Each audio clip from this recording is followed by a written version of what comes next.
إن الحمد لله نحمده ونستعينه ونستغفره ونؤمن به ونتوكل عليه ونعوذ بالله من شرور أنفسنا ومن سيئات أعمالنا من يهده الله فلا مضل له ومن يضلل فلا هادي له ونشهد أن لا إله إلا الله وحده لا شريك له ونشهد أن محمدًا عبده ورسوله وبعد قال الله تبارك وتعالى في القرآن المجيد والفرقان الحميد أعوذ بالله من الشيطان الرجيم بسم الله الرحمن الرحيم إنهم فتية آمنوا بربهم وزدناهم هدى وربطنا على قلوبهم إذ قاموا فقالوا ربنا رب السماوات والأرض لن ندعو من دونه إلها لقد قلنا إذا شططا هؤلاء قومنا اتخذوا من دونه آلهة لولا يأتون عليهم بسلطان بين فمن أظلم ممن افترى على الله كذبا وإذ اعتزلتموهم وما يعبدون إلا الله فآووا إلى الكهف ينشر لكم ربكم من رحمته ويهيئ لكم من أمركم مرفقا۔ محترم بزرگوں، دوستوں اور ساتھیوں،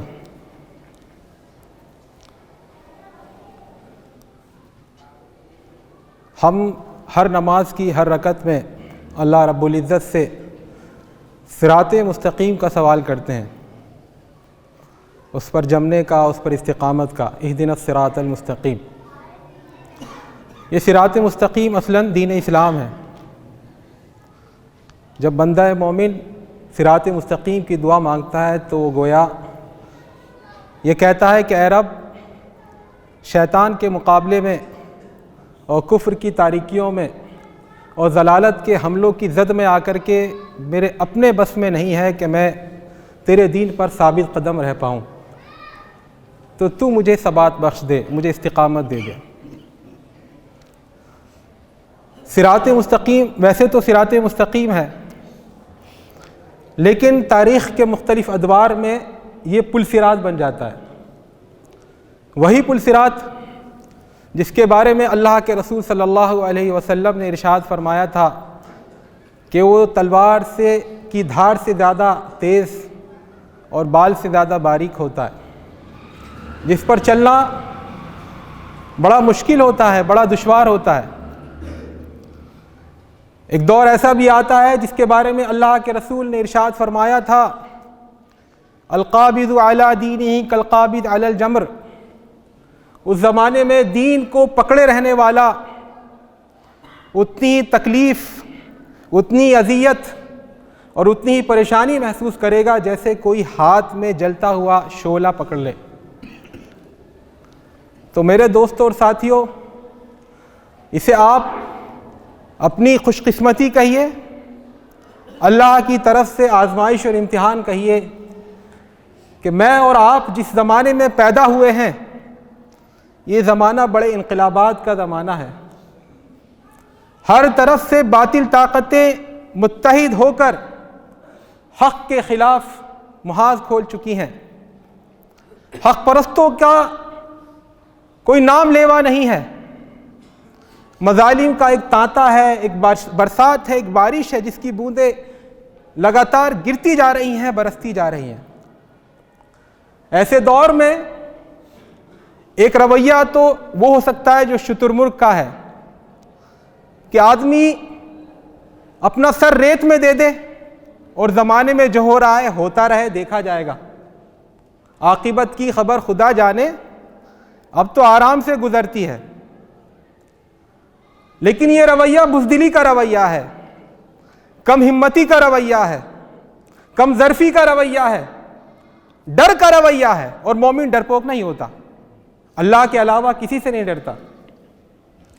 اور دوسرا رویہ ہوتا ہے ان مشکلات کو فیس کرنے کا، ان کا مقابلہ کرنے کا، ان مشکلات کے مقابلے میں اپنے آپ کا جائزہ لینے کا، خود احتسابی کا کہ میرے اندر کوئی خامی تو نہیں ہے، میرے اندر کوئی کوتاہی تو نہیں ہے، مجھ سے تو کوئی تقصیر نہیں ہو رہی جس کی وجہ سے یہ مصیبتیں، یہ آزمائشیں اور یہ پریشانیاں یکے بعد دیگرے مجھ پر ٹوٹ پڑی ہیں۔ تو میرے دوست اور ساتھیوں، کسی بھی قوم کا بہترین سرمایہ ہوتا ہے اس قوم کے نوجوان. اگر کسی قوم کا مستقبل جاننا ہو، یہ دیکھنا ہو کہ آئندہ اس قوم کا کیا ہونے والا ہے، تو کہیں اور جانے کی ضرورت نہیں. اس کے نوجوانوں کی زلفوں کو دیکھو، کیا وہ لڑکی بن رہے ہیں؟ اس کے نوجوانوں کے کپڑوں کو دیکھو، کیا ان کو زنخے بننے کا شوق سوار ہو گیا ہے؟ اس قوم کے نوجوانوں کی چلت پھرت کو دیکھو، ان کے انداز میں نسوانیت ہے کہ نہیں؟ تو پہچان لو یہ قوم بزدلی کی ماری ہے، اور اس قوم کو اوپر زوال کی عبارت لکھ دی گئی ہے. سلطان صلاح الدین ایوبی رحمۃ اللہ علیہ فرمایا کرتے تھے کسی قوم کو پورا تباہ کرنے کی ضرورت نہیں ہے، بس اس کے نوجوانوں سے اعلیٰ آئیڈیل ختم کر دو. ان کا کوئی مقصد نہ رہے اعلیٰ، بس چھوٹا موٹا کاروبار کر لینا ہے، بہت بڑی معراج ہے سرکاری جاب مل جائے، اوہو اس سے بڑی تو کوئی معراج ہی نہیں ہے. بس نہ دنیا میں ہمیں کوئی قائدانہ رول ادا کرنا ہے، نہ ہمارا کوئی مقصد آفرینش ہے، نہ ہم کسی پیغام کے حامل اور علم بردار ہیں. ہمارا جینا و مرنا ان صلاتی و نسکی و محیایا و ماتی للہ رب العالمین نہیں، بلکہ دنیا کے لیے ہے، متاع حقیر کے لیے ہے. تو میرے دوست اور ساتھیوں، قوم کے نوجوان اس کا اصل سرمایہ ہوتے ہیں. انہی کو دیکھ کر کے پتہ چلتا ہے اس قوم کے اندر حمیت اور غیرت ہے کہ نہیں ہے. میں نے آپ کے سامنے جو آیات پڑھی، اس میں اللہ رب العزت آپ جیسے چند نوجوانوں کا ذکر کر رہا ہے. انہم فتیۃ آمنوا بربہم وزدناہم ہدی. جو آیات میں نے پہلے پڑھی، وہ چند نوجوان تھے جو عربی زبان جانتے ہیں. طلبہ ہمارے بچے وہ جانتے ہیں فتح اس کی دو جمع آتی ہے، فتیان اور فتیہ، جمع قلت ہے، یہ چند تھے، معدود چند، انگلیوں پر شمار کیے جا سکتے، چند عدد تھا نوجوانوں کا. مورخین مختلف ہیں کہ ان کی تعداد کیا تھی، ترجیح دیتے 7 تھے. چند نوجوان تھے، لیکن قرآن نے ان کو کہا نوجوان تھے وہ. رجال لا تلہیہم تجارت ولا بیع عن ذکر اللہ. جن کو قرآن کہے وہ مرد ہیں تو وہ مرد ہیں، اور جن کو اللہ رب العزت کہے وہ نوجوان ہیں تو وہی نوجوان ہیں. باقی نوجوانوں کے نام پر جو بھیڑ اکٹھا ہے وہ اللہ کی نگاہ میں نوجوان نہیں ہے. فتیہ اور بھی بہت سے الفاظ ہو سکتے تھے، لیکن اللہ رب العزت نے ناس کا لفظ، رجال کا لفظ، جماعت کا لفظ، فرقہ، بہت سارے الفاظ ہو سکتے تھے. اللہ رب العزت نے سب کو چھوڑ کر فرمایا فتیۃن. اور شباب بھی ہو سکتا تھا، لیکن شباب کے اندر منفی پوائنٹ بھی پایا جاتا ہے. شبہ آگ کی طرح بھڑک جانا، اشتعال انگیزی پر آمادہ ہو جانا. فتوت کے اندر یہ سب چیزیں نہیں پائی جاتی. صالح نوجوان، اس لفظ کا تقاضا ہے وہ صالح نوجوان تھے، ان کی فطرت مسخ نہیں تھی، خراب نہیں تھی. انہم فتیۃ آمنوا بربہم. انہوں نے کیا کیا؟ کون سے تیر مار لیے؟ کون سا انقلاب برپا کر دیا؟ کہا آمنوا بربہم. وہ اپنے رب پر ایمان لائے، اپنے رب پر کما حقہ، جو ایمان لانے کا تقاضا تھا، جو مطالبات تھے ان کو پورا کیے پورے شعور کے ساتھ. یہ نہیں تھا بھیڑ چال کہ بھائی زاہد اور فاطمہ کے ہاں پیدا ہو گئے تو ان کی اولاد لامحالہ مسلمان ہی ہوگی. میں ان کے اسلام کا انکار نہیں کر رہا، ان کے ایمان کا انکار نہیں کر رہا، لیکن ضرورت ہے شعوری ایمان کی، اپنے آپ کو محسوس کرنے کی کہ ہم مومن ہیں. تو مومن کا مطلب کیا ہے، ایمان کے تقاضے کیا ہیں، اور مومنوں کا کیا طرز عمل اور کیا نمونہ اور کیا مثالیں قرآن کریم نے پیش کی ہیں. تو آمنوا بربہم، وہ اپنے رب پر ایمان لے آئے. وزدناہم ہدی، ایمان لے آئے. یہ ایمان کوئی معمولی قدم نہیں ہے. دنیا کے تمام خداؤں کا انکار کر کے خدا واحد اللہ رب العزت کے در پر اپنے سر کو جھکا دینا، یہ ایمان ہے. وہ ایک سجدہ جسے تو گرا سمجھتا ہے، 1000 سجدوں سے دیتا ہے آدمی کو نجات. ہزاروں سجدوں سے، ہزاروں خداؤں سے اور ہزاروں معبودوں سے آدمی نگاہ پھیر کر اگر اللہ رب العزت کی طرف متوجہ ہو جائے، انی وجہت وجہی للذی فطر السماوات والارض، اسی کے لیے یکسو ہو جائے، تو یہ ایمان ہے. آمنوا بربہم. تو ایمان جب لائے تو ایک ایمان تو وہ ہوتا ہے خالی خولی ایمان، میرا اور آپ کا ایمان. مومن بھی ہیں، شراب بھی چل رہی ہے، مومن بھی ہیں، جوا بھی کھیلنا ہے، مومن بھی ہے، فلموں میں جا کر سنیما ہال میں دیکھیں لائن لگائے کھڑے ہیں، مومن بھی ہیں لیکن موبائلوں میں فلمیں اور گانے بھرے ہوئے ہیں اور گندے ویڈیوز بھرے ہوئے، مومن ہے لیکن کوئی فرق نہیں پڑتا۔ یہ سرکاری ایمان ہے، قانونی ایمان ہے، دنیا میں چل جائے گا۔ دنیا میں ایسے لوگوں کا اندراج یقیناً مسلمانوں کے رجسٹر میں ہوگا، لیکن اللہ کے ہاں نہیں۔ اللہ ظاہر سے دھوکے نہیں کھاتا، وہ عالم الغیب ہے، وہ عالم السرائر ہے، وہ ظاہر داری سے دھوکے نہیں کھاتا، وہ حقیقی ایمان کو پرکھتا ہے۔ تو آمنوا بربہم، جب انہوں نے اعلان کیا ایمان کا، جیسے صحابہ کرام نے اعلان کیا تھا ایمان کا، ایمان صحابہ کرام کا ایمان یہی تھا، ایمان کے بدلے انہوں نے دنیا کو لات ماری، متاع دنیا کو ٹھکرا دیا، بڑے بڑے مفادات کو قربان کر دیا، تو ان کا ایمان اللہ کی نگاہ میں پسندیدہ قرار پایا۔ تو جب ان نوجوان، یہ چند نوجوان تھے، انہوں نے کھڑے ہو کر کہا آمنوا بربہم، یہ ایمان لائے اللہ پر، تو اللہ رب العزت کہہ رہا ہے کہ ایمان کے بعد پھولوں کی پنکھڑیاں نہیں بچھائی جاتی ہیں، نرم گداز بستر نہیں بچھائے جاتے ہیں، انسان کے لیے کانٹوں کی راہ پر چلنا پڑتا ہے، اس کے لیے ضرورت ہوتی ہے اللہ کی طرف سے ہدایت نصیب ہونے کی۔ وَزِدْنَاهُمْ هُدًى، وہی اهدنا الصراط المستقیم، اهدنا الصراط المستقیم۔ بندہ یقیناً اس دنیا کا خالق نہیں ہے، میں اور آپ اس دنیا کو بنانے والے نہیں ہیں، نہ اس دنیا کو چینج کرنے کی ہمارے اندر استطاعت۔ ہمارا کام ہے ہمارے رب نے جو حکم دیا ہے اس کو کر ڈالنا۔ نوجوانوں نے کیا کیا؟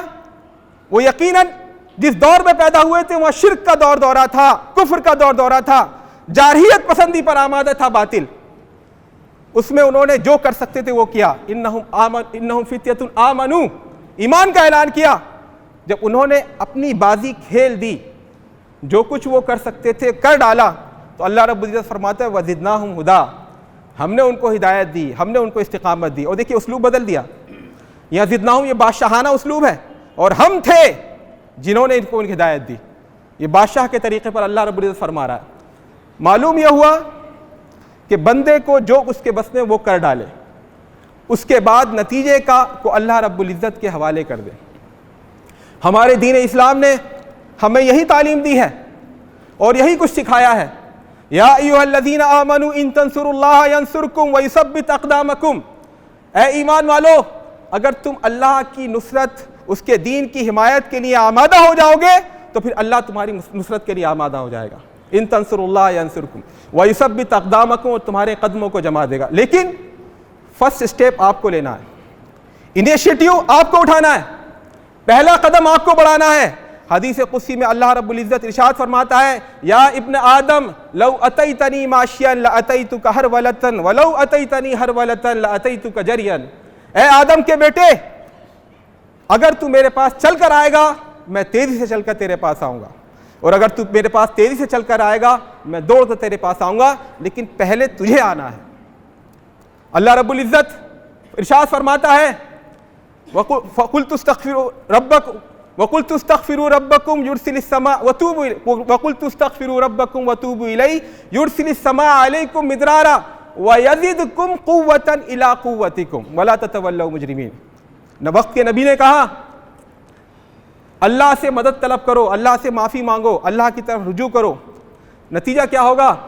اللہ تمہارے اوپر بارشیں بھیجے گا، نعمتیں تمہارے لیے کھول دے گا، وَيَزِدْكُمْ قُوَّةً إِلَىٰ قُوَّتِكُمْ، اور تمہاری طاقت میں اپنی طاقت ڈال دے گا۔ لیکن طاقت تمہاری ہونی چاہیے، گھر بیٹھے دعاؤں سے نہیں بدلتی تقدیریں کہ ایسا ہو جائے تو ایسا ہو جائے، تمناؤں سے، لیس بِأَمَانِيِّكُمْ وَلَا بِأَمَانِيِّ أَهْلِ الْكِتَابِ مَن يَعْمَلْ سُوءًا يُجْزَ بِهِ، تمہاری تمناؤں سے اور دن کے خوابوں سے کچھ نہیں ہوتا، نہ تمہاری تمناؤں سے کچھ بدلے گا، نہ اہل کتاب کی تمناؤں سے کچھ بدلے گا۔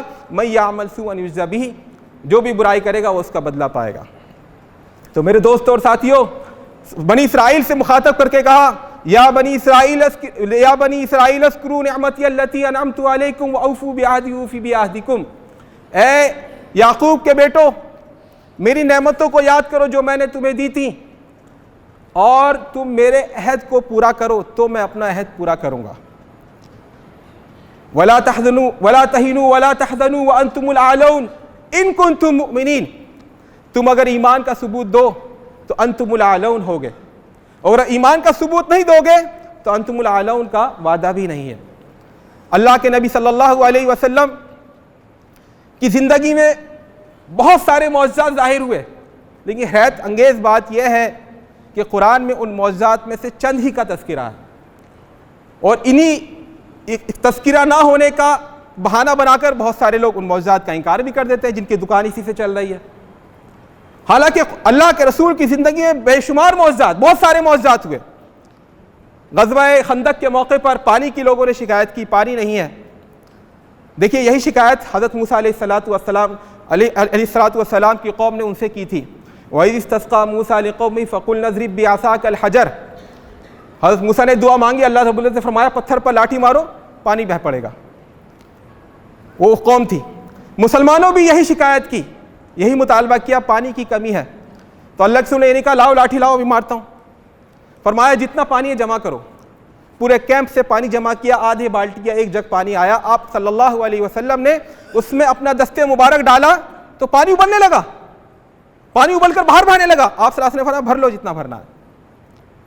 غزوہ تبوک سے واپسی کے موقع پر کھانے پینے کے لالے پڑ گئے، سامان رسد ختم ہو گیا، صحابہ کرام نے اللہ کے رسول سے کہا کھانے کے لیے کچھ نہیں ہے، تو قرآن کریم میں یہی مطالبہ ایک دوسرے نبی کی قوم نے ان سے کیا تھا، حضرت عیسیٰ علیہ السلام سے، اور انہوں نے دعا مانگی تھی ربنا انزل علینا مائدۃ من السماء تکون لنا عیدا لاولنا وآخرنا وآیۃ منک، اے رب ہمارے اوپر سے ایک بھرا بھرایا دسترخوان نازل فرما ہمارے اوپر آسمان سے، جو ہمارے لیے ایک تقریب کا موقع بن جائے اور ہم اسے یاد رکھیں۔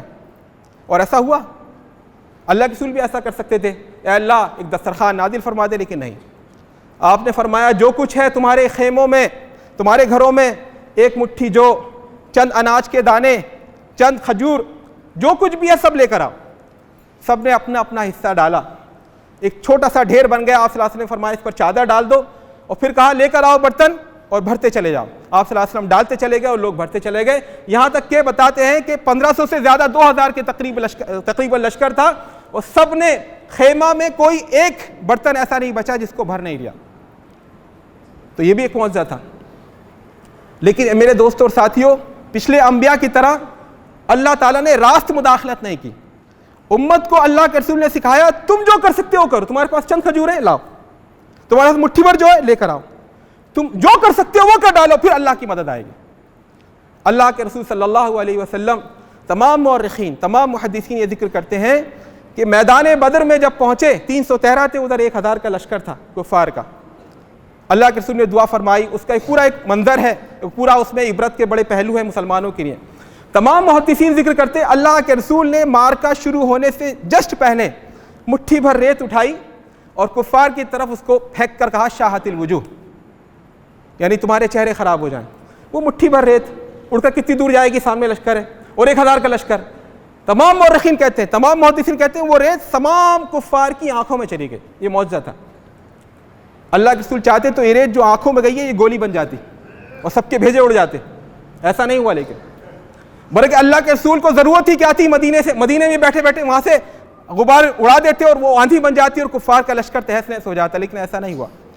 آپ نے صحابہ کرام کو جمع کیا اور کہا ایسے ایسے ہمیں لڑنے جانا ہے۔ صحابہ کرام اٹھے، بے سر و سامانی کا عالم تھا، تلواریں نہیں تھیں، جن کے پاس تلواریں نہیں تھیں لاٹھیاں توڑ لی، جن کے پاس لاٹھیاں نہیں تھیں پیڑوں کی شاخ توڑ لی، گھوڑے نہیں تھے، پیدل لوگ جا رہے تھے، اونٹ بہت کم تھے، ایک اونٹ پر 3 لوگ سوار ہوتے تھے باری باری، لیکن جو کچھ کر سکتے تھے وہ کر دکھایا، پھر اللہ کی مدد آئی۔ تو یہ دین ہمیں سکھاتا ہے کہ زمانے کا شکوہ نہیں کرنا۔ ہم یہاں کے خالق مالک اور ٹھیکیدار نہیں ہیں، لست علیہم مسیطر، تم ٹھیکیدار نہیں ہو اس دین کے، اس دین کو چلانے والا اللہ رب العزت ہے۔ تمہارا کام ہے تم اللہ کے بندے ہو، اس کے غلام ہو، اس کے مطیع فرمان ہو، اس کے نبی کے امتی ہو، جو تمہاری ذمہ داری اللہ نے دی ہے وہ پورا کر دو، باقی نتیجہ اللہ کے ہاتھ میں۔ تو انہم فتیۃ آمنوا بربہم، وہ چند نوجوان تھے، لیکن اللہ رب العزت کے پر جب وہ ایمان لائے کما حق ایمان، تو زدناہم ہدا، ہم نے ان کو ثبات بخشا، ہم نے ان کو رسوخ بخشا، ہم نے انہیں استقامت دی، وہ زمانے کے سامنے ڈٹ گئے۔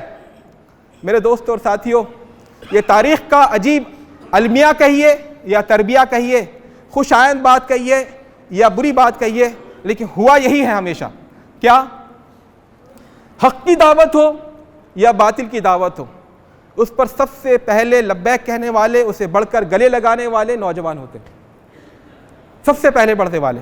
وجہ ہے اس کی، جیسے جیسے انسان کی عمر بڑھتی چلی جاتی ہے وہ بندشوں کا شکار ہوتا چلا جاتا ہے۔ آپ نے نہر ابھی کبھی پار کی ہو تو اگر کسی کے اوپر بوجھ لاد دیا جائے کہ اسے لے کر پار کرو، اس کا پار کرنا مشکل ہوگا، اور جو ہلکا پھلکا ہو، جس نے ڈھیلے ڈھالے کپڑے پہنے ہوں اور اس کے اوپر کوئی بوجھ نہ ہو، وہ فوراً تیر کی طرح نہر کو پار کر جاتا ہے۔ تو جیسے جیسے عمر بڑھتی چلی جاتی ہے ناک کی ایک بندش آ جاتی ہے لوگوں پر، ہماری ناک کٹ جائے گی، شریعت جائے، دین کوئی بات نہیں، ناک نہ کٹے۔ اس کے بعد سماجی تعلقات کی بندش آ جاتی ہے، نیتاؤں سے تعلقات ہیں، پولیس والوں سے تعلقات ہیں، بڑے لوگوں سے تعلقات ہیں، وہ ناک نشی نہ ہو جائے۔ حکمرانوں سے تعلقات ہیں، جابز کا مسئلہ ہے، بچوں کے فیوچر کی ایک ٹینشن ہو جاتی ہے۔ تو آدمی بہت ساری حق باتیں جانتے بوجھتے نہیں کرتا، وہ جانتا ہے میں غلط کر رہا ہوں لیکن کرنا ہے، بندشوں میں جکڑ جاتا ہے، رکاوٹوں میں جکڑ جاتا ہے۔ نوجوانوں کے ساتھ یہ رکاوٹیں نہیں ہوتی ہیں، وہ کسی بھی چیز کو فوراً لبیک کہتے ہیں۔ حضرت عیسیٰ علیہ السلام کی جب اللہ تعالیٰ نے رفع آسمانی فرمایا، ان کو آسمان پر اٹھایا، اس سے پہلے انہوں نے اپنے حواریوں کو کہا فَلَمَّا أَحَسَّ عِيسَىٰ مِنْهُمُ الْكُفْرَ قَالَ مَنْ أَنصَارِي إِلَى اللَّهِ قَالَ الْحَوَارِيُّونَ نَحْنُ أَنصَارُ اللَّهِ آمَنَّا بِهِ وَاشْهَدْ بِأَنَّا مُسْلِمُونَ۔ جب حضرت عیسیٰ نے کفر کو محسوس کیا کہ اب یہ جارحیت پر آمادہ ہیں، میرے قتل کے در پہ ہیں، تو کہا میرے بعد میرے دین کے لیے اللہ کے حکم پر چلنے والا، اللہ کی مدد کرنے والا کون ہوگا؟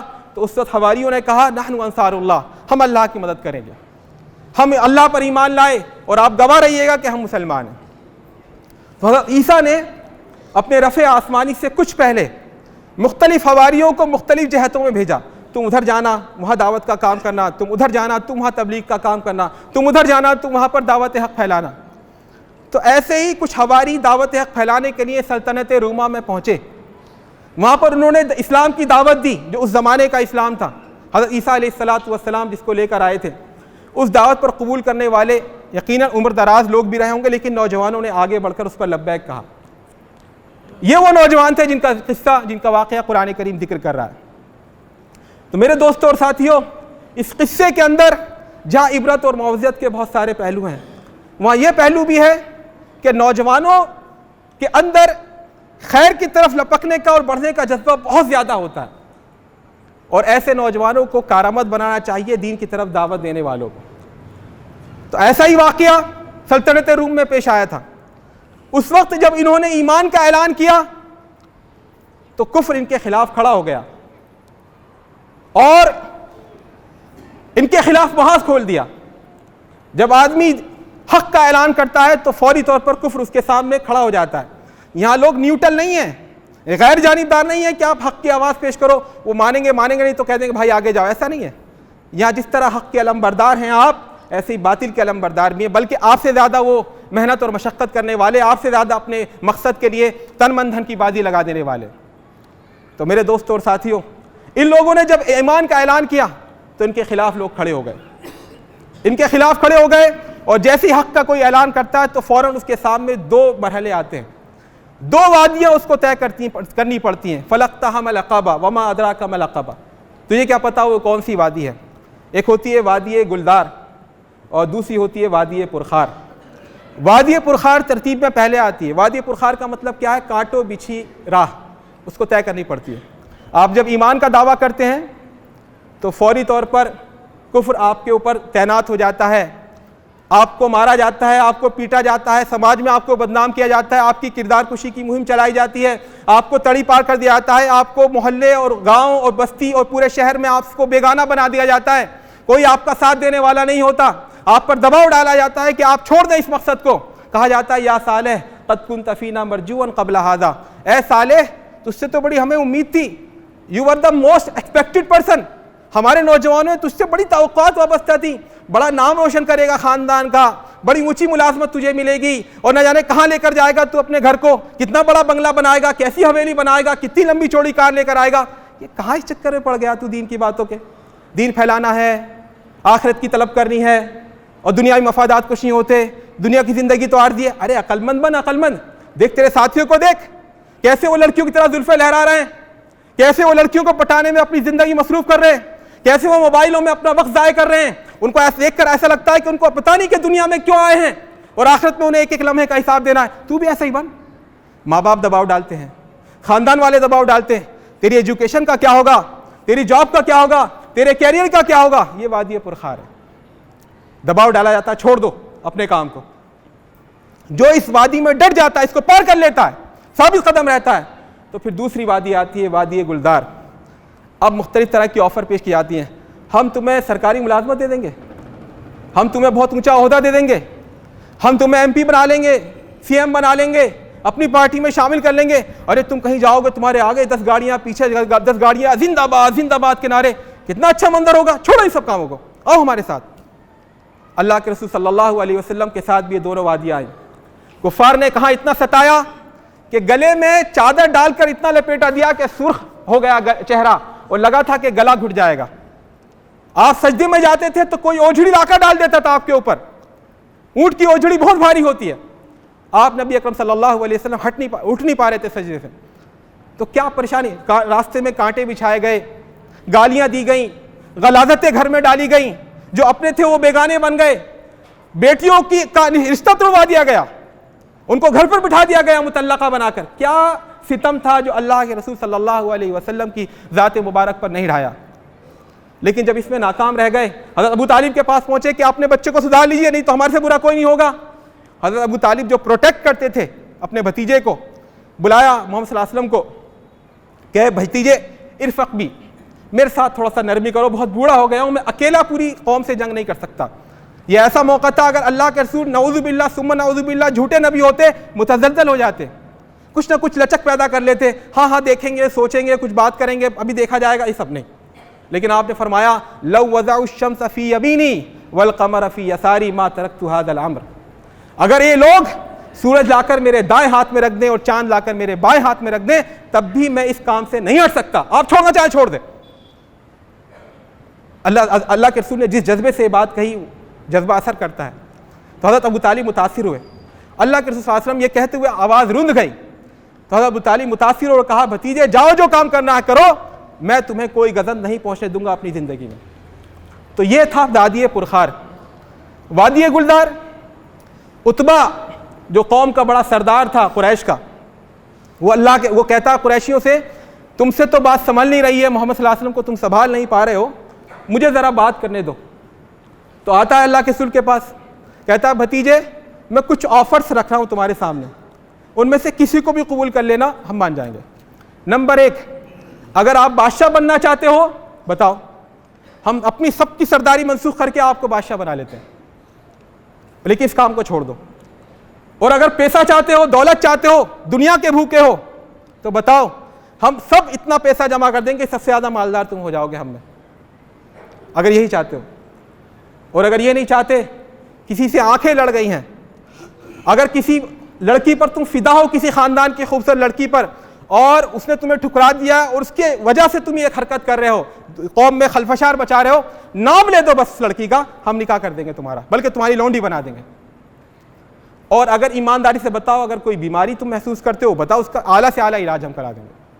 اللہ کے رسول چپ چاپ سنتے رہے. یہ وادی گلدار ہے, آفرز ہے, کیا چاہیے بتاؤ, وہ مل جائے گا. زمانہ کہہ رہا ہے لو جو تمہیں چاہیے, لیکن تمہیں ہماری طرح دنیا کے کتے بننا پڑے گا, ہماری طرح دنیا کے غلام بن کر جینا ہوگا, آخرت کو فراموش کرنا ہوگا, اپنا مقصد زندگی بھولنا ہوگا. بتاؤ کیا چاہتے ہو. اللہ کے رسول کچھ نہیں بولے. سورہ حامیم سجدہ کی آیات تلاوت کری, اور جب اس آیت پر پہنچے, میں تمہیں ڈرا رہا ہوں اسی عذاب کے کوڑے سے جس سے ڈرایا گیا تھا عاد اور سمود کو, عتبہ کی سٹی پٹی گھوم گئے. کہا بس بھتیجے رک جا, اور بس فوراً اٹھ کر چلا گیا چپ چاپ. قریش کے لوگوں نے کہا یہ جس چہرے سے گیا تھا اس چہرے سے واپس نہیں آیا. عتبہ نے آ کر کہا دیکھو بھائی, میں تو کہہ رہا ہوں محمد کو اس کے حال پر چھوڑ دو, اگر یہ غالب آ گئے تمہاری عزت بڑھ جائے گی, دنیا تمہیں کہے گی کہ عربی رسول, رسول امی, رسول عربی. اور اگر یہ مغلوب ہو گئے تو تم چاہتے ہی ہو کہ بھئی یہ مغلوب ہو جائے, تمہارا معاملہ آسان ہو جائے, ان کو چھیڑو مت. لیکن لوگوں نے مانا نہیں. یہ اللہ کے رسول کے ساتھ یہ دونوں وادیاں پیش آئیں, اور ہر زمانے میں جو بھی دین کا کام کرنے اٹھے گا, جو بھی حق کا کلمہ بلند کرے گا, اس کو یہ دونوں وادیاں طے کرنی ہی ہوں گی. امام احمد بن حنبل رحمۃ اللہ علیہ کا واقعہ ہم سب کو معلوم ہے. فتنہ خلق قرآن کے موقع پر معتصم باللہ نے کہا قرآن کو مخلوق مانو. اس وقت بھی عقل پرستی کا عہدہ ہو گیا تھا کچھ لوگوں کو کہ قرآن خالق ہے مخلوق. ارے بھائی تم چکر میں کیوں پڑھ رہے ہو, چاند مرد ہے یا عورت, چکر میں کیوں پڑ رہے ہو تم؟ سورج مرد ہے عورت، وہاں پہنچو تو دیکھو۔ ایسی قرآن خالق ہے مخلوق۔ انہوں نے کہا کہ قرآن کے بارے میں بتا، اللہ اور اس کے رسول کی کوئی دلیل لا دو کہ وہ مخلوق ہے، میں مان لوں گا۔ وہ جان رہے تھے امام احمد بن حنبل کہ اگر اسے مخلوق کہا تو اگر ہر مخلوق ایک نہ ایک دن مرتی ہے، یہ کچھ دنوں بعد کہہ لیں گے قرآن مر چکا، منسوخ ہو گیا۔ اور ایسا ہوا۔ 1000 سال بعد اکبر دا گریٹ، جسے گریٹ کہتے ہیں، اس نے دین الہی اسی بنیاد پر ایجاد کیا کہ ہر مخلوق کی عمر 1000 سال ہوتی ہے، 1000 سال پورے ہو گئے، اب نیا دین ایجاد کرنے کی ضرورت ہے۔ تو اس فتنے کا سدباب کرنے کے لیے امام احمد بن حنبل ڈٹ گئے۔ حکمران نے کہا کہ یا تو خلق قرآن کا عقیدہ مانو، ورنہ میں دیکھو یہ جلاد کھڑا ہے تم پر کوڑے برسوا دوں گا۔ امام احمد بن حنبل نے کہا ایتونی بشیء من کتاب اللہ و سنت رسولہ، میں اللہ اور اس کے رسول کی کوئی بات لے کر آؤ، میں مان جاؤں گا۔ جلاد کو حکم کوڑے برسائے گئے۔ جلاد کہتا ہے بعد میں کہ میں نے ایسے ایسے کوڑے مارے کہ اگر ہاتھی کو مار دیتا وہ بلبلا اٹھتا۔ جیل میں ڈال دیا گیا۔ خیر معتصم باللہ کی حکومت چلی گئی، اس کے بعد متوکل علی اللہ آیا، وہ اہل سنت کی طرف مائل تھا۔ اس نے امام احمد کو نکالا، ان کا اکرام کیا، ان کا اعزاز کیا، وہ ان کو بہت بڑا اونچا ان کا منصب بنا دیا، بلکہ ان کا بڑا احترام کرنے لگا، اور ان کے پاس بار بار ہدیے میں اشرفی اور دینار کے توڑے بھیجتا تھا، پورے بورے بھر کے بھیجتا تھا۔ تو امام احمد بن حنبل کہتے تھے معتصم باللہ کے کوڑوں نے مجھے اتنا درد نہیں پہنچایا جتنے متوکل علی اللہ کے توڑوں نے پہنچایا۔ یعنی یہ مجھے عادی بنانا چاہتے ہیں عیش و عشرت کا، تاکہ یہ کبھی مجھ سے کوئی کام لینا چاہیں تو مجھے خلاف حق بولنا پڑے۔ میرے دوستوں اور ساتھیوں، آیات میں اور بھی بہت سی باتیں، چند باتیں میں آپ سے کہہ کر بات ختم کرنا چاہوں گا۔ پہلی بات تو ہمارے نوجوانوں کو اپنے ایمان کی فکر کرنی چاہیے۔ اس وقت انہوں نے کہا تھا آمنوا بربہم، اس وقت شرک کا غلبہ تھا، آج کی دنیا میں مادیت کا غلبہ ہے۔ ہر چیز کو دنیا کے تناظر میں دیکھا جا رہا ہے، ہر چیز میں دنیا کا فائدہ ڈھونڈا جا رہا ہے، حتیٰ کہ دین کی احکام میں نماز اس لیے پڑھو کہ رکوع کرو گے تو پیٹھ کا درد ٹھیک ہو جائے گا، سجدے اس لیے کرو کہ سجدے کی جو پوسچر ہے اس سے سر کا درد ٹھیک ہو جاتا ہے۔ یہ کیا تماشا ہے؟ ہر چیز میں ہم دنیا کے پیچھے پڑ گئے۔ آج دنیا معبود بن چکی ہے۔ آمنوا بربہم، آج تقاضا ہے کہ آپ کہیں ہم دنیا کو انکار کرتے ہیں، ہمیں مادیت کی ضرورت نہیں ہے، دنیا کی پوجا کو دولت کی پوجا کو دنیا زیست کا حاصل ٹھہراتی ہے، لیکن میں 100 بار کہوں گا زہر حلال زہر حلال۔ تو سب سے پہلے اپنے ایمان کو مضبوط کریں۔ آپ یہاں دنیا میں الٹپ نہیں آ گئے ہیں، رینڈملی نہیں آ گئے ہیں، یہ کائنات ایک منظم کائنات ہے، اللہ رب العزت اس کا نظم اور تدبیر کر رہا ہے، آپ یہاں کسی مقصد کے لیے بھیجے گئے ہیں۔ دوسری بات یہ کہ اپنی فکر کیجئے۔ آج زمانہ یہ ہے کہ آدمی دوسرے کے چکر میں پڑا ہوا ہے، یقیناً دوسروں کی اصلاح کے چکر میں پڑھیے، دوسروں کی اصلاح کی فکر بھی کیجئے، لیکن سب سے پہلے اپنی اصلاح کی فکر کیجئے۔ اگر ہم اپنی 6 فٹ کی باڈی پر اگر اسلام نافذ نہیں کر سکتے تو ہمارے منہ سے یہ بات اچھی لگتی کہ ہم دنیا میں اسلام قائم کریں گے۔ سب سے پہلے اپنی فکر کیجئے۔ تیسری بات اس واقعے سے پتہ چلتی ہے کہ جیسے وہ نوجوان سماج کے ڈر سے، یہ سماج کے ظلم سے، یہ سماج میں جو تاثیر تھی شرک اور کفر کی، اس سے بچنے کے لیے جیسے وہ نوجوان دور چلے گئے تھے غار میں پناہ لینے کے لیے، ایسی ہمارے نوجوانوں کو بھی خاص طور پر بہت زیادہ سوشلائز نہیں ہونا چاہیے، بہت زیادہ انٹرمنگلنگ نہیں ہونی چاہیے۔ ایمان سب سے بڑی چیز ہے۔ اگر ایمان کی وجہ سے، تعلقات کی وجہ سے ہمارے ایمان پر زد پڑ رہی ہے، دوستی کی وجہ سے ہمارے ایمان پر زد پڑ رہی ہے، رشتہ داریوں کی وجہ سے ہمارے ایمان پر زد پڑ رہی ہے، تو ان سے دوری بنا لیں۔ ہمیں بھی ایک غار میں پناہ لینے کی ضرورت ہے، وہ غار ہے ایمان کا غار۔ میرے دوستوں اور ساتھیوں، میری باتیں کچھ تلخ ہو گئیں، لیکن میں اپنے آپ کو بھی آپ کے ساتھ شامل کر کے بات کہہ رہا ہوں۔ حضرت عمر کا واقعہ ہے کہ حضرت عمر کے گھر میں صحابہ کرام جمع تھے، تو حضرت عمر نے کہا سب لوگ تمنا کرو، کیا تمنا ہے تمہاری؟ کسی نے کہا میرے پاس اتنی دولت ہو جائے کہ میں اللہ کی راہ میں اس کو خرچ کروں، کسی نے کہا میرے پاس مجھے شہادت کی تمنا ہے، کسی نے کچھ کہا، کسی نے کچھ کہا۔